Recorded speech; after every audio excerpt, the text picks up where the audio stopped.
Ses cheveux étaient cramoisis et ses yeux pourpres. Il battit des paupières surpris. L'information était bonne. Ils approchaient, à moins que ce ne fût un piège. Il hésita, puis ordonna d'une voix glaciale. Dispersez-vous. Cachez-vous derrière les arbres et les bosquets. Arrêtez quiconque s'approchera ou périssez. Autour de lui, 12 Urgals s'avancèrent en craignant les pieds. Ils étaient armés de petites épées et portaient des boucliers ronds en fer, couverts de signes noirs. Eux aussi ressemblaient à des humains, dotés de jambes courtodes et arquées, et de bras puissants, faits pour l'action. Mais une paire de cornes tordues poussait au-dessus de leurs petites oreilles. Les monstres se précipitèrent vers les taillis pour s'y dissimuler en grognant. Bientôt, leur remue-ménage cessa, et le silence revint sur la forêt. Tapi derrière un gros arbre, l'ombre balaya les environs d'un regard attentif. Il scruta le chemin. Un humain n'aurait rien distingué dans cette obscurité. Mais pour un ombre, la pâle lueur de la lune était aussi lumineuse que des rayons du soleil passant à travers les ramures. Aucun détail ne lui était échappé. À ses yeux, tout était clair et net. Il demeurait calme, une attitude inhabituelle chez lui. Il avait dégainé sa longue épée au reflet blafard. Une éraflure presque imperceptible parcourait la rapière. L'arme était à la fois assez fine pour se faufiler entre deux côtes et assez solide pour transpercer l'armure la plus dure.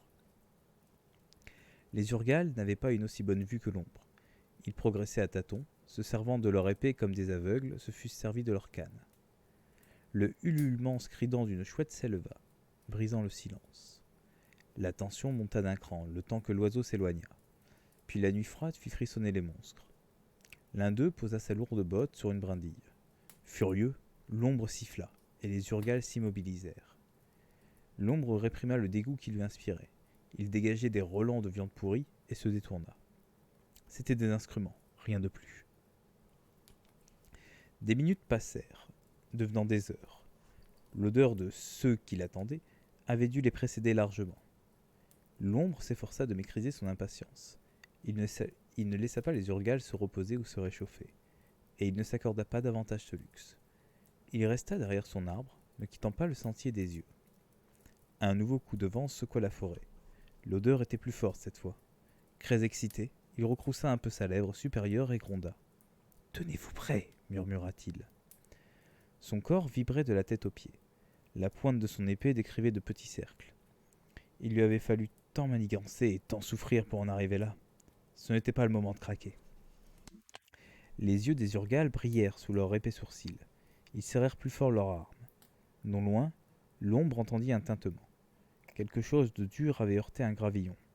Des formes indistinctes apparurent dans l'obscurité et s'engagèrent sur le chemin. 3 chevaux et leurs cavaliers galopaient vers l'embuscade, la tête haute et fière, leurs robes scintillant sous la lune comme un lac d'argent. Le premier cheval était monté par un elfe aux oreilles pointues et aux sourcils légèrement inclinés. Son corps était svelte, mais solide comme un sabre. Dans son dos, un arc puissant. À son côté, une épée et des flèches parées de plumes de cygne. Le cavalier, qui fermait la marche, avait le même visage régulier et anguleux que le premier. Il portait une longue lance à la main droite et une dague blanche à la ceinture. Un casque d'une perfection extraordinaire, un chef-d'œuvre serti d'ambre et d'or, couvrait sa tête. Entre ces deux-là, chevauchait une elfe aux cheveux noirs de jet. Elle scrutait les alentours avec sang-froid. Dans ses yeux profonds, encagrés par 2 longues mèches couleur d'encre, brillait une force impérieuse. Ses vêtements, sans atour, n'enlevaient rien à sa beauté. Comme le cavalier de tête, elle portait une épée, un grand arc et un carquois. Elle tenait contre elle un petit sac, qu'elle regardait fréquemment comme pour s'assurer qu'il était toujours là. Le cavalier de tête parla à voix basse. L'ombre ne réussit pas à entendre ce qu'il disait. La femme répondit d'un ton autoritaire. Ses gardes du corps changèrent de place. L'elfe au casque refermit la prise sur sa lance et ouvrit la route. Les voyageurs passèrent sans méfiance devant l'endroit où se cachaient l'ombre et les premiers Urgals. L'ombre savourait déjà sa victoire, quand le vent tourna, apportant aux elfes les lourds effluves dégagés par les Urgals. Inquiets, les chevaux renâclèrent. Ils relevèrent la tête. Leurs cavaliers se raidirent, regardant de tous côtés. Soudain, ils firent virer leur monture et s'enfuirent au triple galop. Le cheval de la femme prit d'emblée une avance considérable sur ceux de ses compagnons. Les Urgals, quittant leur abri, se déployèrent et tirèrent une volée de flèches noires sur les 2 autres. L'ombre bondit hors de sa cachette sous l'arbre, leva la main droite et cria « Garge-la !» Un éclair rouge jaillit de sa paume, visant la femme elfe. Il enveloppa les arbres d'un halo sanguin et atteignit le coursier de l'elfe. L'animal perdit l'équilibre et lâcha un hennissement, suraigu avant de s'écrouler sur le poitrail. Sa cavalière sauta à terre avec une vivacité inhumaine. Elle se reçut avec légèreté et jeta un regard derrière elle, cherchant ses gardes du corps. Les flèches mortelles des Urgals rattrapèrent rapidement les deux elfes, qui tombèrent de leurs chevaux racés. Leur sang macula la poussière. Au moment où les Urgals se précipitaient sur leurs victimes, l'ombre rugit. « Occupez-vous d'elle, cela ne m'intéresse pas !» Les monstres grognèrent et se ruèrent sur le sentier. La femme poussa une exclamation en voyant ses compagnons morts et s'avança d'un pas. Puis elle maudit ses ennemis et s'enfonça dans la forêt.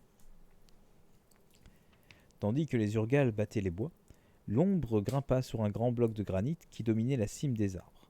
De là, il pouvait voir toute la forêt. Il leva une main et lança. « Boectis talri !» Un pan entier de la forêt flamba d'un coup. Déterminé, l'ombre continua de brûler un pan après l'autre. Les flammes formèrent un cercle d'une demi-lieue de diamètre autour de lui. On aurait dit une immense couronne en fusion, posée sur la forêt. L'ombre était satisfait, mais il surveilla l'anneau de feu avec attention pour qu'il ne faiblît pas. Et au contraire, la langue de feu s'élargit. Elle atteignit la zone que les Urgals fouillaient. L'ombre entendit des cris et des jurons.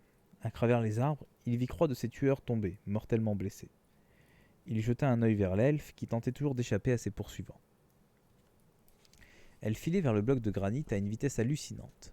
L'ombre regarda le sol 6 mètres plus bas, sauta et atterrit avec souplesse devant la fugitive. Aussitôt, celle-ci fit demi-tour et reprit le sentier à fond de crin. Du sang noir d'Urgal gouttait le long de son épée, tachant la bourse qu'elle tenait à la main. Les monstres à cornes émergèrent de la forêt pour l'encercler. Ils barraient la moindre issue. L'elfe avait beau tourner la tête dans tous sens, cherchant un moyen de s'enfuir, elle était cernée. Elle s'arrêta, affichant un mépris souverain. L'ombre s'approcha d'elle, une main levée. Un bref instant, il jouit de l'impuissance de sa proie, puis ordonna « Attrapez-la !» Les Urgals firent un pas vers la femme, qui ouvrit sa bourse, glissa la main dedans, en sortit un grand saphir où se reflétait la lumière furieuse de l'incendie, et le brandit au-dessus de sa tête. Ses lèvres s'agitaient frénétiquement. Cédant à la panique, l'ombre avoya. « Charge-la !» Une boule de feu fusa en direction de l'elfe. Trop tard. Un éclair de lumière vert émeraude avait illuminé la forêt, et la pierre avait déjà disparu quand la flamme de l'ombre frappa la femme qui s'effondra.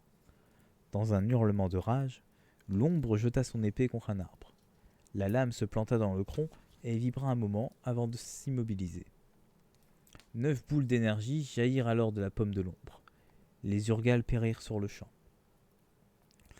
L'ombre arracha son épée et se dirigea à grands pas vers l'elfe, en proférant des prophéties de revanche dans une langue que lui seul connaissait. Serrant les poings, il scruta le ciel. Les étoiles lui rendirent son regard, indifférente, gardienne d'un autre monde. Une grimace de dégoût tordit les lèvres de l'ombre, qui se retourna vers l'elfe. N'importe quel mortel serait tombé sous le charme de cette beauté. Pas lui. Il s'assura que la pierre n'était plus là, puis alla chercher son cheval dans les fourrés où il l'avait caché. Il attacha l'elfe sur sa selle, monta à son tour et reprit sa route à travers la forêt. Il éteignit les flammes sur son chemin, laissant le reste des bois brûlés. Fin du prologue. Il faut que je garde ma bouteille à proximité parce que je vais avoir beaucoup soif.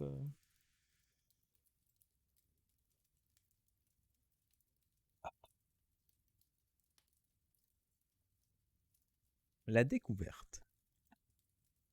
Eragon mit un genou à terre. Il examina avec des yeux d'expert le lit de roseaux piétinés.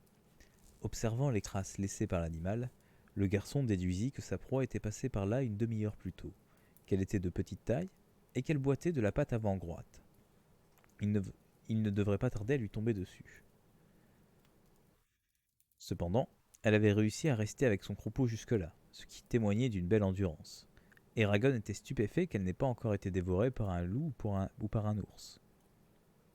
Il se relança à ses crousses. Le ciel était sombre, quoique dégagé. Une brise légère soufflait. Un nuage opalin couronnait les montagnes environnantes.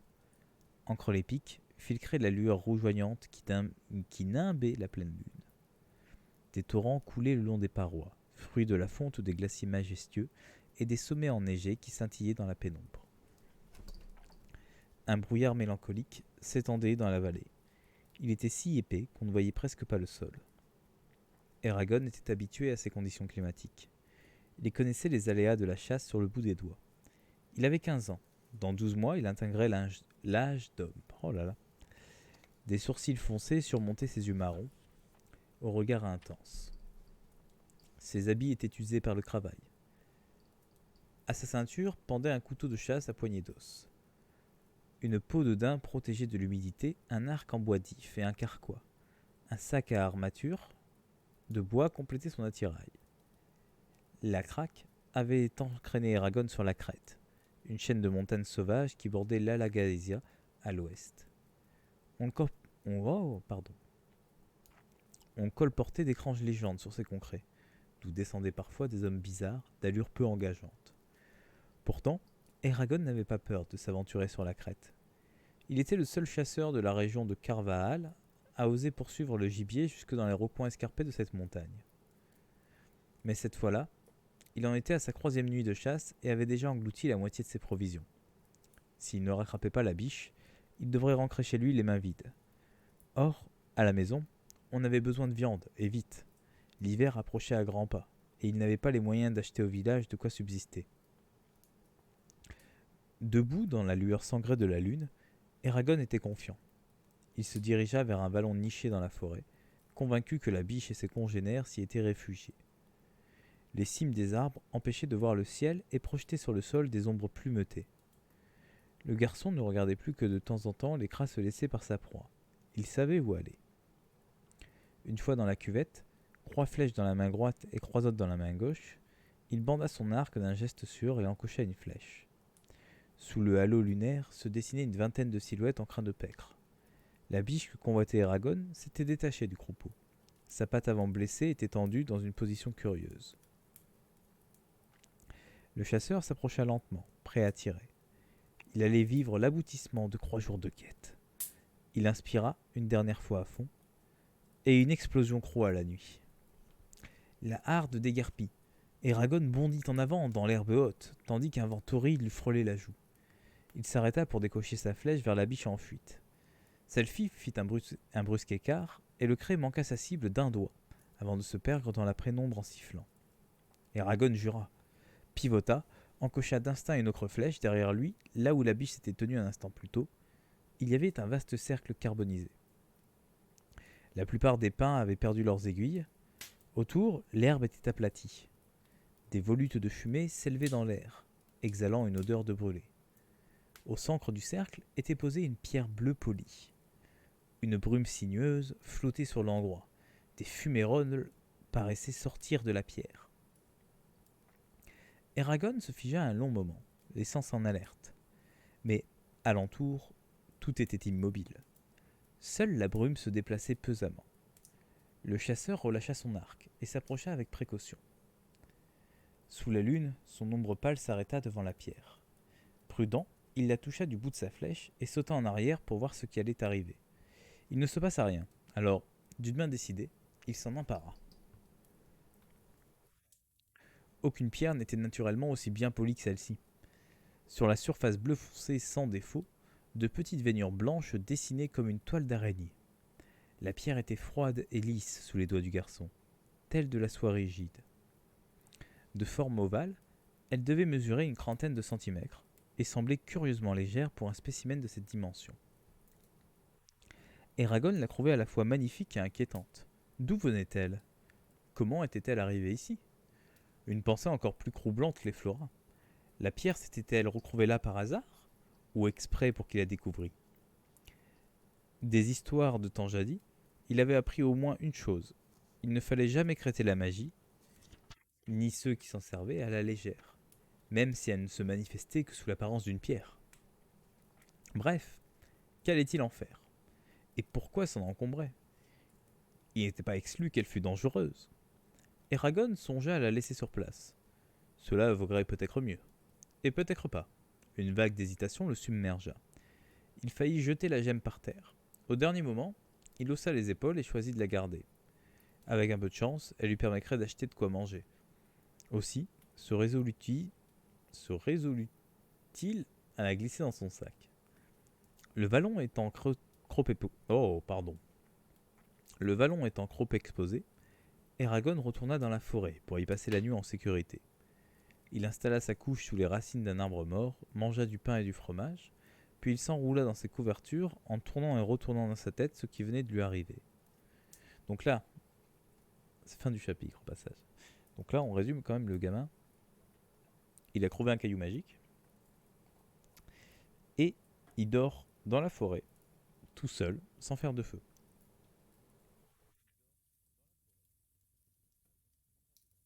Je sais pas si il est très sûr de lui, très courageux ou très con, mais s'il pense qu'il y a des loups et des ours dans sa forêt, il va se faire boulotter le gamin. Enfin, on va bien voir. La vallée de Palencar. Le soleil se leva le lendemain, déclinant une magnifique palette de rose et de jaune. L'air était pur et glacial. La glace emprisonnait les bords des torrents. Les petits étangs, eux, étaient gelés sur toute leur surface. Ah ouais. Comme il avait été dessiné par les allées et venues fortuites des animaux sauvages, Eragon tombait par moments sur ses propres crasses et faisait de longs détours. Cependant, malgré ses zigzags, c'était la voie la plus directe pour sortir de cette partie réputée infréquentable des montagnes, la crête. La Crète était l'un des seuls lieux dont le roi Galbatorix ne pouvait pas prétendre être le maître et seigneur. Bien des décennies plus tard, on racontait encore comment la moitié de son armée avait disparu, le jour où elle s'était aventurée dans la vieille forêt. Une chape de malchance et de malédiction semblait peser sur les bois. A priori, rien d'extraordinaire pourtant. Les arbres graissaient leur haute silhouette, le ciel était radieux. Néanmoins, rares étaient ceux qui, ayant osé s'attarder sur ces massifs, en revenaient indemnes, quand ils en revenaient. Oups. Tac. Eragon était de cela. Il n'avait pas l'impression d'avoir un don particulier. Simplement, ses sens étaient toujours en alerte et il avait d'excellents réflexes. Bien qu'il sillonnait la montagne depuis de longues années, sa méfiance demeurait intacte. Et pour cause, à peine pensait-il avoir percé tous les mystères de la nature, qu'un événement inattendu se chargeait de lui prouver qu'il n'était pas au bout de ses surprises. Dernier exemple en date, l'apparition de la pierre. Le garçon avança d'un bon pas, ce qui lui permit d'atteindre le bord du ravin à la nuit tombée. Les eaux de l'Anora rugissaient au fond du précipice. Filant vers la vallée de Palencar, note, la vallée de Palencar longe la rivière Anora. Des, des centaines de petits torrents se jetaient dans le fleuve. Le cours d'eau crachait sa fureur contre les parois rocheuses qui bordaient son lit et les rocs émergés qui s'élevaient sur son passage. De cette lutte perpétuelle montait un grondement sourd. Eragon s'installa dans un hallier. Il contempla le lever de lune, puis il alla se coucher. Le lendemain, le temps avait encore fraîchi. Comme Eragon marchait vite, il ne vit guère d'animaux. Ceux-ci devaient le repérer bien avant. Vers la mi-journée, il entendit le bruit de tonnerre que faisaient des milliers de ploufs rageurs. Les chutes d'Igualda n'étaient pas loin. Le sentier que suivait Eragon longeait un promontoire humide où affleurait une terre ardoise. En bas, les eaux tumultueuses du fleuve passaient en grompes. Des gerbes d'éclaboussures cristallines jaillissaient avant de retomber en pluie sur les berges moussues. Au fond, se levait la vallée de Palencar. D'où il était, le garçon distinguait la plaine, comme si quelqu'un avait déroulé la carte sous ses yeux. Plus d'une demi-lieue au-dessous, le bassin où se jetaient... Oui, c'est ça, pardon. Le bassin où se jetaient les chutes d'Igualda marquait la limite nord de la vallée. On apercevait aussi des bâtiments bruns. C'était Carvajal. Avec terrain fort, Carvajal était le seul vrai village de la vallée. Des serpentins de fumée blanche s'élevaient des cheminées, comme un défi lancé par les hommes aux environs sauvages. De son point de vue, Eragon contemplait les fermes, qui ne paraissaient pas plus grandes qu'une phalange d'auriculaires. Alentour, les champs avaient une couleur bistre ou sableuse. Des herbes mortes s'y balançaient sous le vent. L'Anora bordaient la vallée depuis les chutes d'Igualda jusqu'au sud. Les rayons du soleil s'y reflétaient généreusement. Au fin fond du décor, le fleuve ourlait le village de Terrainfort et le mont isolé d'Udgar. Au-delà, l'Anora se dirigeait vers le nord avant de plonger dans la mer. Mais Eragon n'en avait pas davantage sur son cours. N'en savait pas davantage sur son cours. Il fit une pause, puis il quitta le promontoire et entreprit la descente en grimaçant. Lorsqu'il parvint au bas de la pique, l'obscurité avait commencé de grignoter le paysage, brouillant les couleurs, estompant les contours. Les lumières de Carvaal brillaient, toutes proches, dans le noir. Les maisons projetaient de vastes ombres sur le sol. Le village, situé à l'écart des routes principales, était entouré par des contrées à la fois magnifiques et hostiles. Hormis quelques marchands et quelques trappeurs, les voyageurs étaient peu nombreux à s'aventurer dans cette région. Les maisons de Carvaal étaient construites avec de gros rondins et surmontées de toits bas, couverts de chaume ou de bardeaux. La fumée qui sortait des cheminées exhalait une odeur de bois. Sous les grands porches qui prolongeaient les édifices, des gens étaient réunis pour parler affaires ou discuter de la pluie et du beau temps. Quelquefois, une fenêtre s'éclairait. Quelqu'un avait allumé une lampe ou une bougie.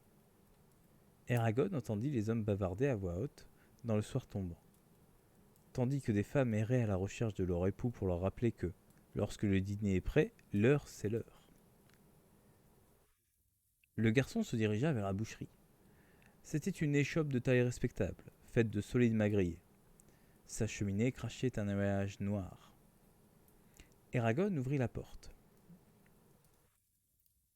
La pièce était spacieuse, chaude, illuminée par un feu qui craquait dans un acre en pierre. Devant le mur du fond, un comptoir. Par terre, un peu de paille éparpillée. L'ensemble donnait une impression de propreté impeccable, comme si le propriétaire avait passé tout son temps en libre à inspecter jusqu'aux moindres fentes où auraient pu se glisser d'infimes grains de poussière. Derrière le comptoir se tenait un homme de petite taille, vêtu d'une chemise de coton et d'un long tablier taché de sang. C'était Sloan, le boucher. Il portait une collection intimidante de couteaux à la ceinture. Le teint jaunâtre, la peau grêlée, les yeux méfiants, il fourbissait son comptoir avec un bout de torchon. Il pinça les lèvres en voyant entrer Eragon. « Tiens, le chasseur légendaire vient de redescendre parmi les simples mortels. Combien en as-tu pris cette fois ?»« 0, lâcha Eragon d'un ton sec. Il n'avait jamais aimé Sloan. Le boucher le traitait toujours avec mépris, comme si le garçon avait été une saleté qui convenait d'éliminer. Le commerçant était veuf et ne semblait s'intéresser qu'à une chose, enfin qu'à une personne, sa fille, Kakrina, qu'il avait richement dotée. « Ça alors !» ironisa Sloan. « Quelle surprise !» Il tourna le dos à Eragon pour gratter quelque chose sur le mur, puis il reprit. « Est-ce la raison de ta présence en ces lieux ?»« Oui, » avoua Eragon gêné. « Alors fais-moi voir ton argent. » Le garçon fixa ses souliers sans répondre. Sloan claqua des dents. « Allons, soit tu en as, soit tu n'en as pas. Je t'écoute. »« Je n'ai pas d'argent proprement dit. En revanche, j'ai... » Le boucher l'interrompit. « Tu n'as pas d'argent ? Et tu espères m'acheter de la viande sans argent proprement dit ?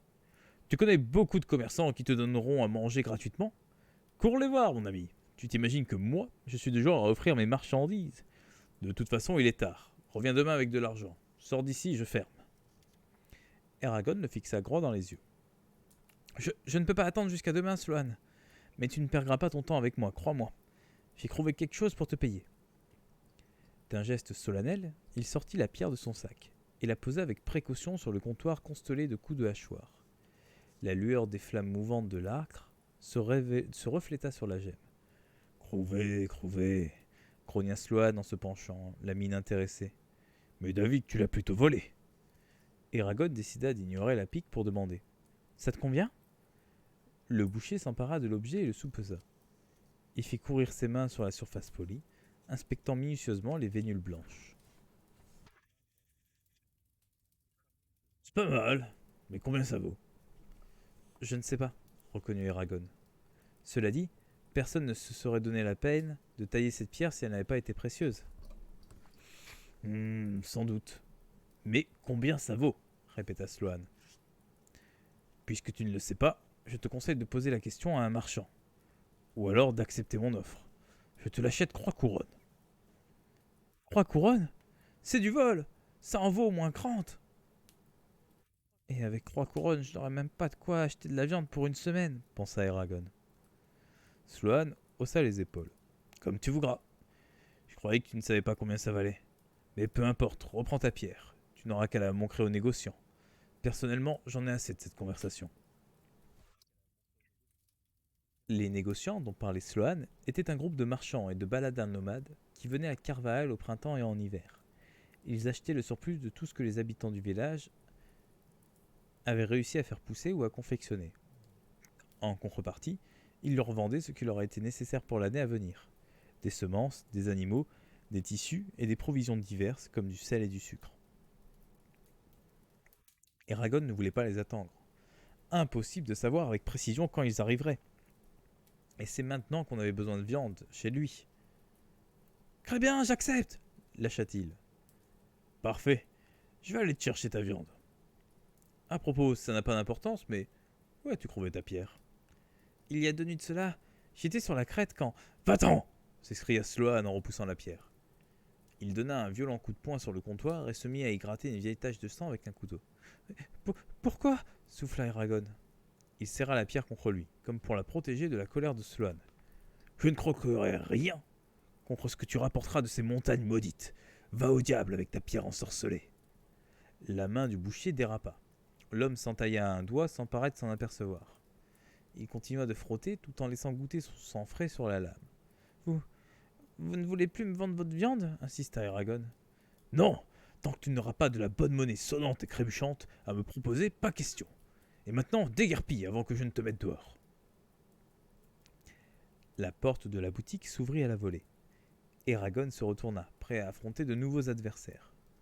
Horst, un homme à la carrure impressionnante, ancra, suivi de Kakrina, une grande fille de 16 ans au visage décidé. Eragon était surpris de la voir là. D'ordinaire, elle évitait de se mêler aux disputes de son père. Sloan jeta au visiteur un regard furieux. Figurez-vous que ce gredin ne. Ça suffit, lança Horst d'une voix de stentor en faisant craquer les articulations de ses doigts.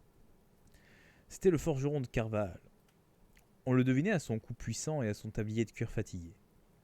Les manches recroussées jusqu'au coude, l'homme portait une chemise assez couverte pour laisser entrevoir son poitrail musclé et poilu. Sa barbe noire, mal entretenue, frémissait au rythme de ses mâchoires. Qu'est-ce que c'est encore que cette histoire, Sloan demanda-t-il. Rien, cracha le boucher en foudroyant Eragon du regard. Ce gamin est ancré ici pour me harceler. Je lui ai dit pars et il refuse de bouger. Je l'ai même menacé et ça ne suffit pas. Il ne veut pas comprendre. Est-ce vrai, Eragon s'enquit le forgeron. Non, je lui ai offert une pierre précieuse en échange de sa viande. Il a accepté le marché. Et soudain, quand je lui ai annoncé qu'il avait crevé sur la crête, il a repris sa parole et n'a plus voulu de ma pierre. Franchement, qu'est-ce que ça change qu'elle vienne de la crête ou d'ailleurs? Horst examina l'objet avec curiosité, puis reporta son attention sur le boucher. Où est le problème, Sloan? Moi-même, je n'aime pas trop la crête, mais si la pierre avait de la valeur, je l'achèterais sans hésiter. La question resta suspendue à un moment.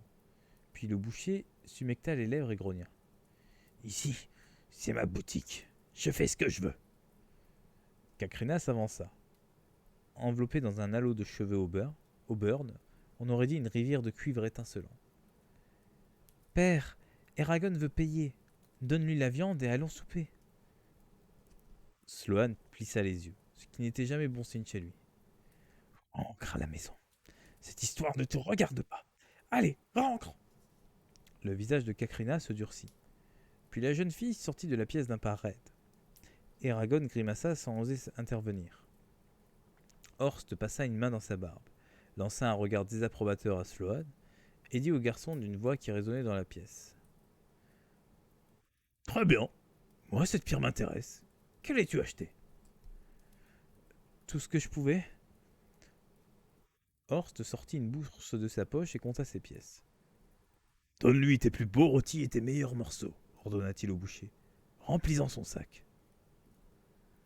Sloan hésita. Son regard allait et venait entre Horst et Eragon. Ne pas me vendre ta viande serait une très mauvaise idée, signala le forgeron d'une voix tranquille. Vous avez vu, je change de voix à chaque fois. Hein. Je n'arrive pas à garder les voix. Pour mes personnages, c'est terrible. Le boucher tourna les talons, furieux. Aussitôt, on entendit dans l'arrière-boutique des coups frénétiques de couteaux et de hachoirs, ainsi qu'une bordée de grommellements injurieux. Quelques minutes plus tard,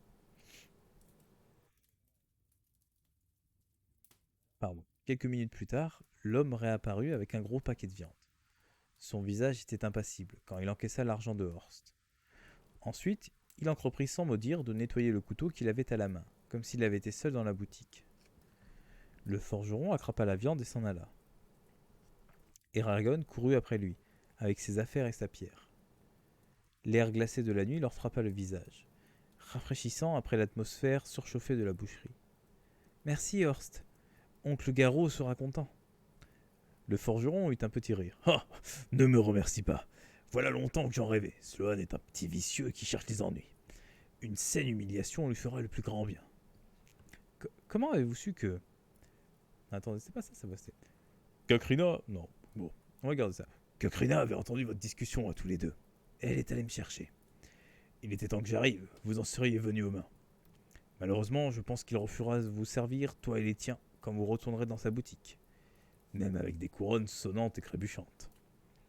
Quelle mouche l'a piqué s'étonna Eragon en ouvrant son sac. Nous n'étions pas les meilleurs amis du monde. Mais jusqu'à ce jour, il avait toujours accepté notre argent, et je ne l'avais jamais vu traiter Kakrina de cette manière. Demande à ton oncle, suggéra Horst. Il en sait plus long que moi. Le garçon fourra la viande dans son sac et conclut. Eh bien, voilà une raison de plus pour que je me dépêche de rentrer. Tenez, ceci est pour vous. Il tendit la gemme au forgeron qui refusa. Non, non, non, garde ta pierre bizarre. Je veux un autre paiement. Albriège veut partir à Fenster au printemps prochain. Il veut devenir maître forgeron. Et moi, j'ai besoin de quelqu'un. Viens travailler pour payer ta dette quand tu auras le temps. Eragon s'inclina, légèrement ravi. Horst avait 2 fils, Albriège et Baldor, qui l'aidaient dans sa forge. Offrir la place de l'un d'entre eux était une marque de confiance et une proposition généreuse. Encore merci, lança le garçon. J'ai hâte de travailler avec vous. Il était heureux d'avoir un moyen de rembourser Horst. Son oncle n'aurait jamais accepté qu'on lui fît la charité. Soudain, Eragon se rappela ce que son cousin lui avait dit juste avant son départ pour la chasse. Roran m'a demandé de transmettre un message à Kakrina. Pourriez-vous vous en charger? Bien sûr. Il l'informe qu'il sera en ville dès que les marchands arriveront et qu'il en profitera pour passer la voir. C'est tout? Eragon, embarrassé, hésitait à compléter son message. Non. Il dit aussi qu'elle est la plus belle fille qu'il ait jamais vue et qu'il ne pense qu'à elle. Un grand sourire éclaira le visage du forgeron, qui cligna de l'œil. Voilà qui devient sérieux, pas vrai? Oui, monsieur, reconnut Eragon en souriant à son tour. Ah, et tant que vous y êtes, pourrez-vous la remercier d'être allée vous chercher? J'espère qu'elle ne sera pas punie à cause de moi. Roran ne me le pardonnerait jamais. Oh, ne t'inquiète pas. Sloan ne sait pas qu'elle m'a appelé à la rescousse. Ça m'étonnerait qu'il s'en prenne à elle. Tu ne veux pas dîner avec nous avant de partir? Non, désolé, je dois filer. Garot m'attend. Eragon renferma son sac, le chargea sur son dos et reprit la route, en agressant de la main un dernier au revoir au forgeron. Ah, il reste 2 pages et après on s'arrêtera là. La viande pesait lourd dans le sac, ralentissant sa marche. Mais la hâte de retrouver les siens donnait des ailes à Eragon. Il sortit du village, laissant d'un coup derrière lui les chaudes lumières des maisons. La lune, opaline, dominait les montagnes, peignant le paysage d'une lueur fantomatique qui semblait être un pâle écho de la clarté du jour. Ce soir, le monde paraissait écrasé, évanescent, comme vidé de ses couleurs. Eragon approchait du terme de son voyage. Il emprunta la route du sud, puis un simple sentier bordé d'herbes hautes qui lui arrivait à la taille. Le chemin montait vers un tertre presque invisible sous l'ombre protectrice d'un bosquet d'ormes. Lorsque le garçon eut gravi la colline, une maison éclairée lui apparut. C'était la ferme de Garot, son foyer. La demeure avait un toit de bardeaux et une cheminée en briques. Un avant-toit plongeait devant les murs blanchis à la chaux. À droite, il recouvrait des bûches de chauffage. À gauche, il abritait des intempéries, quelques outils de jardinage. Quand ils y avaient emménagé à la mort de Marianne, la femme de Garot, cela faisait un demi-siècle que l'édifice avait été abandonné. Les gens estimaient que la maison était dangereuse. Ainsi, placés à l'écart, ses habitants ne seraient pas défendus par les autres villageois en période de trouble. Mais l'oncle d'Aragon était têtu. À 30 mètres de la maison, dans une bâtisse grisâtre, vivaient 2 chevaux, Birka et Brug, des poules et une vache. Fois, il y avait aussi un cochon. Pas cette année, il n'avait pas pu en acheter un. Entre les stalles était rangée une carriole. En bordure des champs, une haie d'arbres longeait l'anora. Le garçon vit une lumière bouger derrière la fenêtre au moment où il atteignait la porte. C'est moi, mon oncle, Eragon lança-t-il. Ouvrez. À un petit bruit, une seconde d'attente, puis la porte s'ouvrit vers l'intérieur. Garot se graissait là, une main sur le battant. Des vêtements usés pendaient le long de son corps, tels des haillons sur un épouvantail. Il avait un visage maigre, presque famélique, un regard intense et des cheveux grisonnants. On aurait dit qu'il avait été momifié en partie, avant qu'on ne se rendît compte qu'il était encore en vie. Oh, bonne ambiance, cette description. Oh, Andorre, lâcha-t-il en réponse à la question muette d'Eragon. Sur une table en bois, une lanterne était allumée. Le meuble était si vieux que les sillons qui s'y creusaient évoquaient les empreintes digitales d'un géant. Au-dessus d'un établi étaient alignés des ustensiles de cuisine, suspendus au mur avec des clous. Une autre porte donnait sur le reste de la maison. Le sol était lambrissé de lattes que des années de piétinement avaient rendu parfaitement lisse. Eragon posa son sac et en sortit la viande. Bah, qu'est-ce que c'est que ça grogna son oncle en découvrant le gros paquet. Tu as acheté de la viande? Avec quel argent? Le garçon inspira un bon coup avant de répondre. En fait, c'est Horst qui l'a acheté. Tu l'as laissé payer notre viande s'emporta Garot, le visage blême de colère. Je te l'ai déjà dit, je ne mendirai pas ma nourriture. Si nous sommes incapables de subsister, autant retourner à la ville. Là-bas, avant que tu aies demandé quoi que ce soit, on te donne des vêtements d'occasion et on vient vérifier si tu n'as pas besoin de quelque chose pour passer l'hiver. Je n'ai pas demandé la charité, rétorqua Eragon. Horst m'a proposé de m'acquitter de ma dette en printemps. Il veut que je vienne lui donner un coup de main. Albriège s'en va. Et où vas-tu trouver le temps de l'aider demanda Garot en s'efforçant de ne pas crier. Tu as peut-être oublié tout ce qu'il y avait à faire ici? Je ne sais pas comment je me débrouillerai, lâcha le garçon agacé en suspendant son arc et ses flèches à l'ancrer. Mais je n'ai pas perdu mon temps à la chasse. J'ai déniché quelque chose qui pourrait nous rapporter de l'argent. Il fouilla dans son sac, en tira la pierre et la mit sur la table. Garot se pencha sur elle. Son regard se troubla. Ses doigts furent parcourus d'étranges tremblements. Tu as trouvé ça sur la crête? Oui, dit Eragon. Il raconta son expédition et conclut. Le pire, c'est que j'ai perdu ma meilleure flèche. Je vais bientôt devoir m'en tailler une nouvelle. Mon carquois se vide. L'oncle et le neveu fixaient la gemme qui luisait dans la pénombre. Tu as eu beau temps demanda Garot en saisissant le joyau. Il serrait la pierre entre ses mains comme s'il avait eu peur qu'elle ne disparût. Il n'a pas neigé, mais il a gelé chaque nuit, répondit Eragon. Garot parut inquiet. Demain, tu aideras Roran à récolter l'orge, décida-t-il. Si nous avons en plus le temps de ramasser les légumes, nous aurons de quoi manger pendant un moment. Il tendit la pierre à Eragon. Tiens, garde-la. Quand les marchands viendront, on verra ce qu'elle peut rapporter. La vendre est sûrement la seule chose à faire. Moins nous serons mêlés à la magie de la crête, mieux cela vaudra. Mais dis-moi, pourquoi Horst a-t-il payé la viande? Le garçon résuma son altercation avec le boucher. Je ne comprends pas ce qu'il a mis en colère à ce point, conclut-il. Ismira, la femme de Sloan, s'est jetée dans les chutes d'Igualda un an avant ton arrivée. Depuis, il a toujours soigneusement évité d'avoir la moindre rapport avec la crête. Mais ce n'est pas une raison pour refuser ton offre. Je pense qu'il te cherchait juste des crosses. Eragon se balança d'une jambe sur l'autre, à la manière d'un ours. C'est bon d'être de retour, grogna-t-il. Le regard de Garot s'adoucit. L'homme acquiesça. Eragon gagna sa chambre, glissa la pierre sous son lit et s'effondra sur son matelas. Il était revenu chez lui. Pour la première fois depuis le début de sa chasse, il allait enfin pouvoir s'endormir sans crainte.